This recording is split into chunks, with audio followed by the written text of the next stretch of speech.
TV భక్తి సమాచారం WhatsApp ఛానల్లో జాయిన్ అవ్వండి. అన్ని విశేషాలు ఎప్పటికప్పుడు తెలుసుకోండి.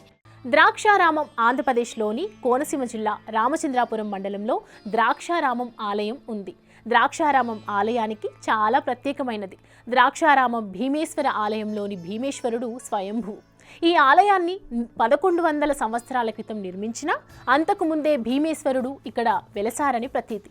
ఆ రోజుల్లో సుప్రసిద్ధ ఆలయంగా ప్రసిద్ధి చెందటంతో పాటు చాళుక్యుల శిల్పకళా రీతికి అద్దం పట్టే అద్భుత చారిత్రక కట్టడంగా పేరుగాంచింది.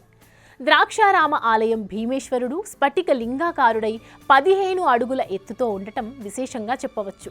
స్వయంభూగా వెలిసిన స్వామివారికి మొట్టమొదటిసారిగా సూర్యుడు అర్చన చేశాడట. దీనికి నిదర్శనంగా ఇప్పటికీ సూర్యోదయం సూర్యాస్తమయం సమయాల్లో సూర్యకిరణాలు భీమేశ్వరుడిపై ప్రసరిస్తూ ఉంటాయి. ప్రధానాలయం 2 అంతస్తులుగా ఉంటుంది. చీకటిగా ఉండే మొదటి అంతస్తులో భక్తులు ప్రదక్షిణలు చేస్తూ, 2వ అంతస్తులో భీమేశ్వరుడిని దర్శించి పూజలు నిర్వహిస్తూ ఉంటారు. మహాశివరాత్రి పర్వదినం ఇక్కడ కన్నుల పండుగగా జరుగుతోంది. ఆలయ చరిత్ర విషయానికి వస్తే, వ్యాస మహర్షిని పరీక్షించేందుకు కాశీ విశ్వేశ్వరుడు వ్యాసుడికి ఆయన శిష్యులకి కాశీలో భిక్షం దొరకకుండా చేశాడు. దాంతో వ్యాసుడు ఆగ్రహించి కాశీని శపించేందుకు సిద్ధమయ్యాడు. అప్పుడు అన్నపూర్ణాదేవి ముత్తైదులాగా వచ్చి వ్యాసుడికి ఆయన శిష్య బృందానికి భిక్షం పెట్టింది. కాశీని శపించేందుకు సిద్ధమైన వ్యాసుడిపై కోపగించుకున్న విశ్వేశ్వరుడు కాశీలో భోగులకు స్థానం లేదని పట్టణాన్ని విడిచి వెళ్లాలని ఆదేశించాడు.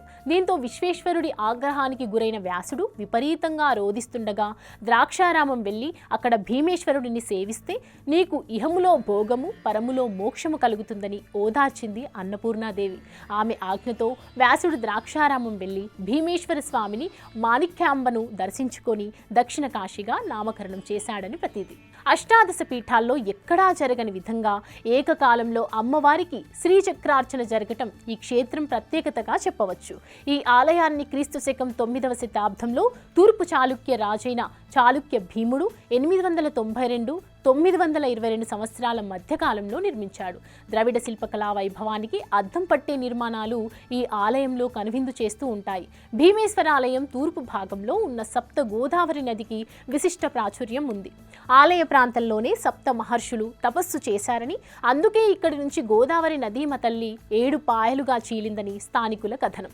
సప్తర్షులైన భరద్వాజ, విశ్వామిత్ర, జమదగ్ని పేర్లతో ఉపనదులు అంతర్వాహినులుగా ప్రవహించి సప్త గోదావరి పుష్కరిణిగా వెలిసిందట.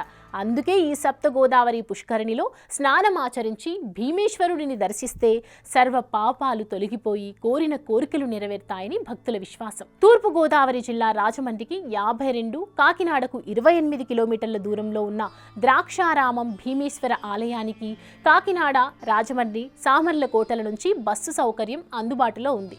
రామచంద్రాపురం పట్టణానికి ఈ క్షేత్రం కేవలం 6 కిలోమీటర్ల దూరంలోనే ఉంది. ఇక్కడి నుంచి బస్సుల్లోనూ, ఆటోలు, ప్రైవేటు వాహనాల్లోనూ వెళ్లి ఆలయాన్ని సందర్శించవచ్చు. For more videos like this, subscribe Big TV channel.